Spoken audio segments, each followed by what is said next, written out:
या सगळ्यांची ज्यावेळी पाळंमुळं आपण शोधतो ना, त्यावेळी हे अट्टल गुन्हेगार आहेत आणि अट्टल गुन्हेगारामधला जरांगे आंदोलनाचं नेतृत्व करतो, बेकायदा मागण्या करतो आणि त्याला लोकनियुक्त सरकाराचा मुख्यमंत्री, मंत्रिमंडळातले सदस्य जाऊन पायगड्या घालतात। निश्चित याला कोणतरी सपोर्ट करत होतं, अनेक मंत्री, अनेक बघा त्या मराठवाड्यातले 6 खासदार जाऊन त्यांना सपोर्ट करत होते, शरद पवार त्यांना सपोर्ट करत होते।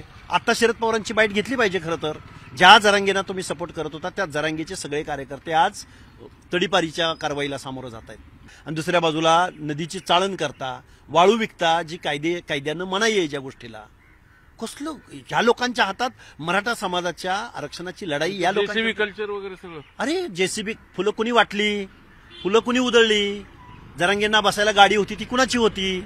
या तडीपार लोकांची होती। अरे जेसीबी फुलं कुणी वाटली, फुलं कुणी उधळली, जरांगेंना बसायला गाडी होती ती कुणाची होती? या तडीपार लोकांची होती। ऐकलं लक्ष्मण हाके काय म्हणतात?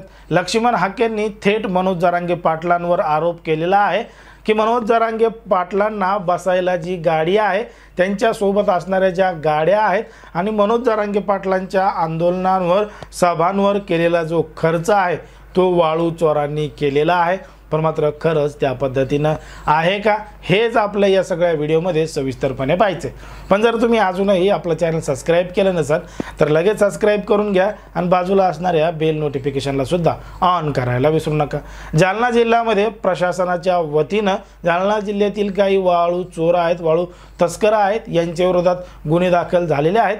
त्यांना प्रशासनाच्या वतीनं कायदेशीर नोटिसा दिलेल्या आहेत आणि त्यांना आता 3 जिल्ह्यामधून तडीपार सुद्धा करण्यात आलेला आहे आणि त्यांना तडीपार केल्यामुळं किंवा ते ज्यांना नोटिसा पाठवलेल्या आहेत ते मनोज जरांगे पाटील यांच्या जवळचे असल्यामुळं मनोज जरांगे पाटील हे आता साखळी उपोषण करत आहेत असं सुद्धा काही जण आरोप लावत आहेत। पण मात्र मनोज जरांगे पाटील हे समाजासाठी लढत आहेत, समाजाला न्याय मिळावा, आरक्षण मिळावं या गोष्टीसाठी सरकारसोबत भांडत आहेत आणि 15 फेब्रुवारीपासून साखळी उपोषण सुद्धा करणार आहेत। हे चित्र आपण पाहिलेलं आहे। एकीकडे मनोज जरांगे पाटलांचा आरक्षणाचा लढा सुरू आहे तर दुसरीकडे लक्ष्मण हाके यांनी मनोज जरांगे पाटलांवर टीका केलेली आहे। कारण की मनोज जरांगे पाटलांची सभा ही ऐतिहासिक सभा आपल्याला पाहायला मिळाली होती। लाखो लोकांचा जनसमुदाय मनोज जरांगे पाटलांच्या सभेला येत होता। मनोज जरांगे पाटलांना बसायला वेगवेगळ्या पद्धतीच्या गाड्या असतात।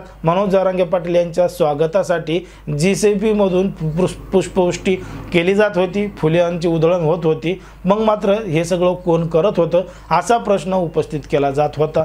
त्याच्यावरच आता लक्ष्मण हाके यांनी बोट ठेवलेला आहे आणि सांगितलेलं आहे की मनोज जरांगे पाटलांवर जी पुष्पवृष्टी होत होती जीसीपीच्या माध्यमातून ती वाळू चोरांकडून होत होती। वाळू चोर हे सगळं खर्च त्या ठिकाणी करत होते, मनोज जरांगे पाटलांना बसायसाठी गाड्या पाठवत होते असा आरोप सुद्धा लक्ष्मण हाके यांनी केलेला आहे। एकंदरीत जर आपण पाहिलं तर मनोज जरांगे पाटील हे सर्वसामान्य गरजवंत मराठ्यांसाठी लढत आहेत, सरकारकडे आरक्षण मागत आहेत आणि या सगळ्या मागण्या सरकारकडे मागत असतानाच जरांगे पाटलांवरच आरोप होत आहेत। आता या संपूर्ण प्रकरणामध्ये ज्या पद्धतीनं घडतंय आणि ज्या पद्धतीनं आरोप प्रत्यारोप होत आहेत यावर तुम्हाला काय वाटतं हे अगदी स्पष्टपणे कमेंटमध्ये सांगा आणि अशाच पद्धतीचे नवनवीन व्हिडिओ पाहण्यासाठी आपल्या चॅनलला लगेच सबस्क्राईब करा।